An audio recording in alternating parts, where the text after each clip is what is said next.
Hi, and welcome to the King's Quest II playthrough part 1. This is going to be uploaded, an episode of this is going to be uploaded every every Tuesday and Friday. In this section of the forest, Little Red Riding Hood sometimes comes and prances about like a little girl. So I spend a little while to get her to appear. I'm sorry, it does take a little while. So in the meantime, I also try to get an Easter egg from here, but it just refuses to come. But there is an Easter egg at that deadly looking cave.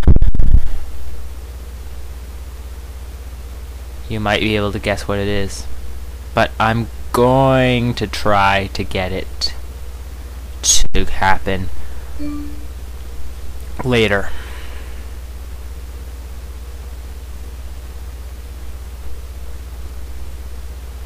For now, I'm just trying to get Little Red Riding Hood to show up.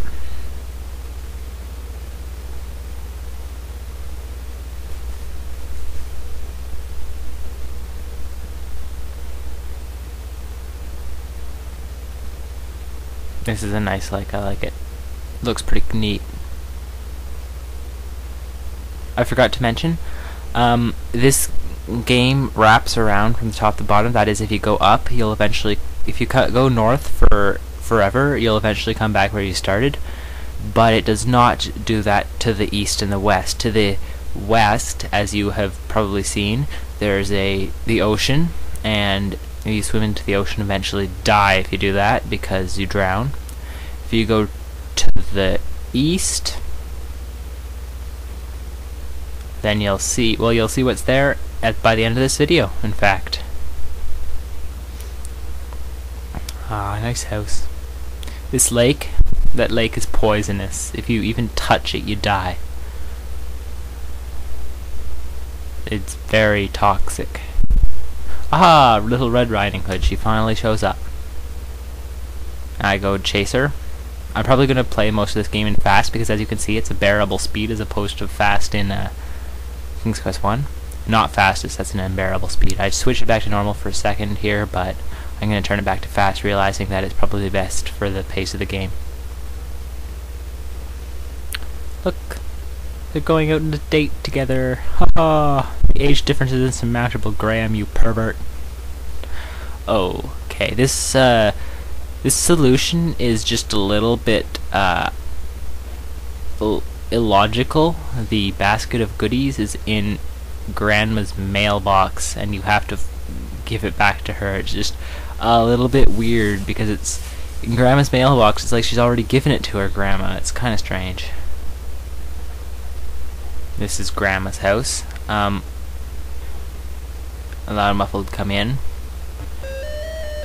As you see, sometimes a wolf shows up, sometimes Grandma's in her bed, and sometimes a wolf is. It is a bit illogical if the wolf shows up first, because then you'd think that Grandma would be dead, but here you go, wolf twice. I give up, I'm gonna go back later. You don't actually need to talk to Grandma yet, there's nothing you can do yet. Little Red Riding Hood also shows up here sometimes. There's a few, in this game, as opposed to the last game, there's, with a lot of the characters, there's a few screens they can show up as opposed to just like one. There's a little fairy who acts basically like the fairy godmother who shows up around here sometimes. And these few screens, again, shows up in multiple screens. This is a monastery. I spelled monastery wrong, which is why it says I don't understand. I look at the house because it always works. I correct my spelling and I learn something new, so that's good. Yeah. You can't talk to the monkey, you have to pray. Another little puzzle. Not too hard. Like, a lot of these puzzles are not illogical. I'll draw any attention to any puzzles that are not illogical. As for your name, you have to be knowing a little bit about the background of this game. If you just watch the opening scene, it'll say that his name is Graham, so you should know by this point. Silver Cross. If you know any mythology, you should know what that's good at preventing, and it even says that it prevents against evil, so you might as well put it on. And it'll come into play. Now that you put it on, you don't have to think about it again. It'll just work its magic. A nice rock with a hole in it. You look in the hole. There's a glittering diamond and sapphire brooch. Nice. Treasure. This is one of those treasures you don't actually need to win the game. It's just a nice treasure that's worth a lot of points. A lot of points. Basically, you want to find these treasures so you can give it to your love of your life. You don't need to, basically, because well, I'm sure if you rescue her from being imprisoned, she'll be infatuated with you enough. This bridge you can only cross 7 times. You need to cross it 7 times. So if you cross this bridge too many times, you'll die. It'll crumble, and you'll die. So yeah, you got to make sure not to do that. Well, that looks a little bit. Yeah, as it says, it's a magical door. You can probably see that it's magical by the fact that it's sort of floating in midair as opposed to being on something. An inscription on the door, so you read it. Whoever chooses to seek the key for this door will undoubtedly make a splash, is the inscription. So it's basically a clue as to where you're supposed to go next to get the key. You have to do all the stuff in order. In the last game, that King's Quest 1, you don't have to do all the events in order. I just did them in whatever order I felt like, trying to do the magic shield last, because the magic shield gives you an advantage for the rest of the game, so I wanted to make it as hard as possible. The dwarf sometimes shows up here. I was actually trying to get mugged by the dwarf just to make it more theatrical value, because you can recover items from the dwarf that the dwarf steals from you. There's a little door built in the trunk of the tree.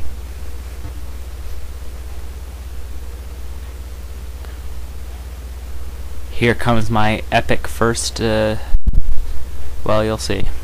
I saved the game wisely.